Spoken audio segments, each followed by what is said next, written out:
On August the 23rd, 2006, just before 1 p.m., a young woman runs through a residential area near Vienna, screaming for help. Desperately, she tries to explain to a neighbor that she is Natascha Kampusch. For 8.5 years, she's been held captive by Wolfgang Prikopil, a man with a perfectly organized double life.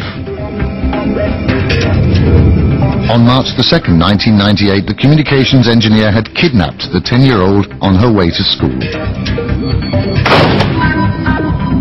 He'd locked her into a specially constructed dungeon in the basement of his house, only a few miles away from her home.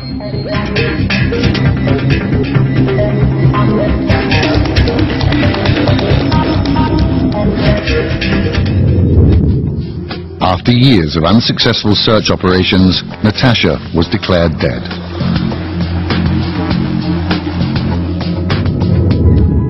In an underground dungeon, measuring just 5 square meters, she grew up to be a young woman. Her only window to the outside world is the media. By controlling temperature, air supply and food, the kidnapper tried to force his victim into compliance. But none of this, nor physical violence, would enable him to break her will.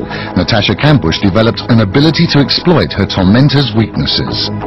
The mutual dependency developed into a personal relationship that defies description. In the cruel game of power and dominance, Natascha Kampusch was the victor. She managed to escape. Her tormentor threw himself in front of a train.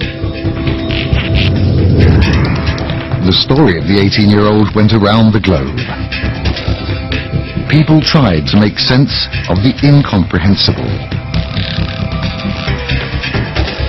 But the young woman wanted to tell her own story. Her self-assured manner came as a surprise to the public. How did you learn during those 8 years to deal with your loneliness? Well, I actually wasn't lonely in my heart. My family and happy memories were always with me.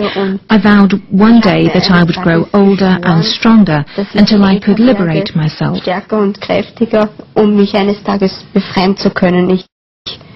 Ich habe sozusagen mit meinem späteren Ich einen Pakt I made a pact with my future self that it would come and get the little 12-year-old out one day.